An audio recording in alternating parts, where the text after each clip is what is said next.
Friends, welcome to Saras food trees. இன்றைக்கி நம்ம சேனலில் ஆரோக்கியமான மஞ்சள் பரங்கிக்காய் பொரியல் தான் செய்ய போகிறோம். இந்த பரங்கிக்காய் பொரியலில் ஏகப்பட்ட விட்டமின்ஸ், மினரல்ஸ் எல்லாமே இருக்குது. இது நம்ம கூட்டாவும் செய்யலாம், சாம்பார் செய்யலாம், பொரியல் செய்யலாம், ஹல்வா செய்யலாம், நம்ம அரைச்சிட்டு தோசை சப்பாத்தி எது வேணாலும் செய்யலாம். இன்றைக்கி நான் இதில் பொரியல் தான் செய்ய போகிறேன். ரொம்ப டேஸ்ட்டாக இருக்கும், ரொம்ப ஈஸியாக, ரொம்ப சிம்பிளாக நம்ம செஞ்சு சாப்பிட போகிறோம். வாங்க ஃப்ரெண்ட்ஸ், இப்போ எப்படி செய்யலாம். இந்த பரங்கிக்காய் பொரியல் செய்கிறதுக்காக நான் ஒரு பெரிய பரங்கிக்காய் எடுத்து வச்சுருக்கேன். இது நல்லா கழுவி எடுத்துகிட்டு வந்திருக்கேன்.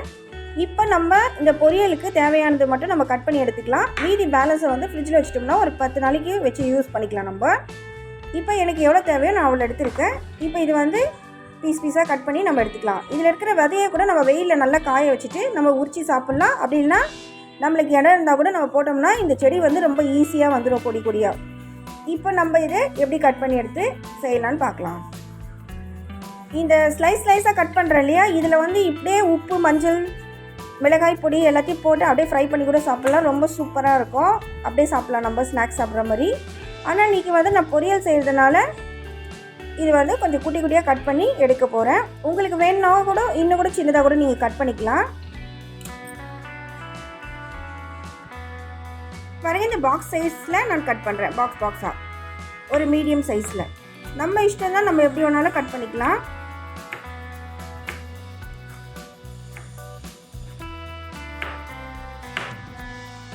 இப்போ இது கட் பண்ணி எடுத்தாச்சு ஃபுல்லாக.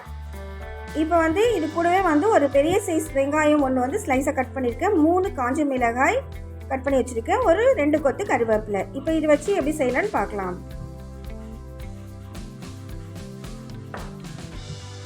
அடுப்பில் ஒரு கடாய் வச்சுருக்கேன். இது நல்லா சூடாயிடுச்சு. இப்போ ஒரு குழி கரண்டி அளவுக்கு எண்ணெய் விட்டுடலாம்.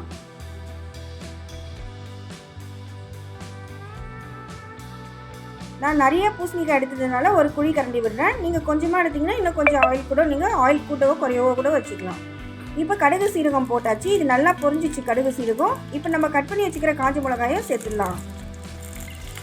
இந்த மிளகாய் ஒரு 30 செகண்ட் நல்லா பொரிஞ்சிச்சுன்னா போதும். நம்ம அந்த கட் பண்ணிக்கிற வெங்காயத்தையும் இதில் சேர்த்துக்கலாம். இப்போ இந்த வெங்காயத்தை பொன் வரலாம் வறுத்துக்கலாம். ரொம்ப கோல்டன் ஃப்ரை எல்லாம் வறுக்கணுன்ற அவசியம் இல்லை. ஒரு பொன் வரல் வந்தால் போதும். இந்த பச்சை வாசனைலாம் போச்சுன்னா மட்டும் போதும். இப்போ இது பச்சை வாசனை போயிடுச்சு. 2 கொத்து கருவேப்பிலையும் இதில் சேர்த்துக்கலாம். கருவேப்பிலை போட்டு ஒரு 30 செகண்ட் நம்ம ஃப்ரை பண்ணிவிட்டு நம்ம கட் பண்ணி வச்சுக்கிறோம் இல்லையா, அந்த பூசணிக்காய் இது கூடவே சேர்த்துக்கலாம்.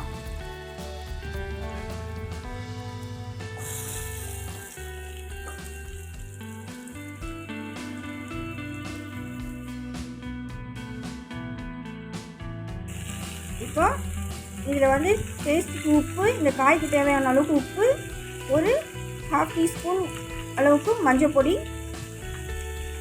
இப்போ இதுக்கு தேவையான மசாலா போட்டு இதுக்கு மேலே நான் எந்த மசாலாவும் சேர்க்க போகிறது இல்லை. இதுலேயே நல்லா ஃப்ரை பண்ணி விட்டோம்னா, நல்லா கிளறி விட்டோம்னா நல்லா குக் ஆகிடும். நம்ம சாப்பிட்றதுக்கு ரொம்ப டேஸ்ட்டாக இருக்கும். இது அப்படியே கூட எடுத்து சாப்பிட்லாம். இப்போ இது நல்லா கிளறி மூடி நம்ம ஃப்ரை பண்ணிக்கலாம்.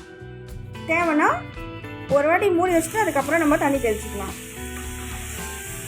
தண்ணி தெளிச்சியும் பண்ணலாம், தண்ணி தெளிக்காமல் பண்ணலாம். நம்ம கல்லுப்பு போடுறதுனால லைட்டாக தண்ணி தெளிச்சிக்கலாம்.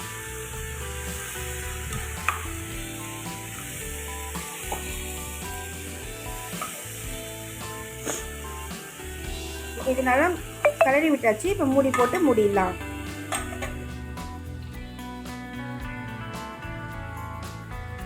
இப்போ ஒரு 2 மினிட்ஸ் ஆயிடுச்சு. ஓப்பன் பண்ணி பார்க்கலாம்.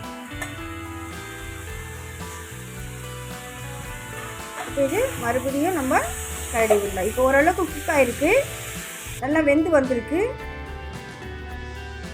இப்போ மறுபடியும் நம்ம நல்லா மிக்ஸ் பண்ணி விட்டுட்டு ஒரு உப்பெல்லாம் கல் உப்புலாம் போட்டிருக்கோம் இல்லையா, ஒரு 2 கைப்பிடி அளவுக்கு தண்ணி மட்டும் தெளிச்சிக்கலாம். நம்ம சால்ட் போட்டோம்னா தண்ணி தெளிக்க வேண்டிய அவசியம் இல்லை. கல் உப்பு போடுறதுனால கொஞ்சம் தண்ணி தெளிச்சோம்னா தான் அந்த உப்பெல்லாம் கொஞ்சம் மெல்ட் ஆகும். அதனால நான் லைட்டாக 2 கைப்பிடி அளவுக்கு தான் தண்ணி தெளிக்க போகிறேன்.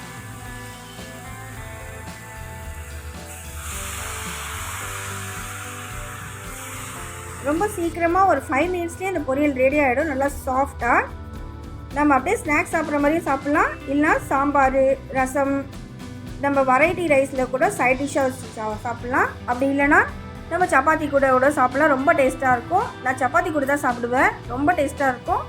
அப்படி இல்லை சும்மா ஸ்நாக்ஸ் சாப்பிட்ற மாதிரியே கூட சாப்பிட்லாம். இந்த காயில் வந்து நிறைய விட்டமின்ஸ், மினரல்ஸ் எல்லாமே இருக்குது. அதை நம்ம அடிக்கடிக்கு சாப்பிட்டோம்னா ரொம்ப நல்லது.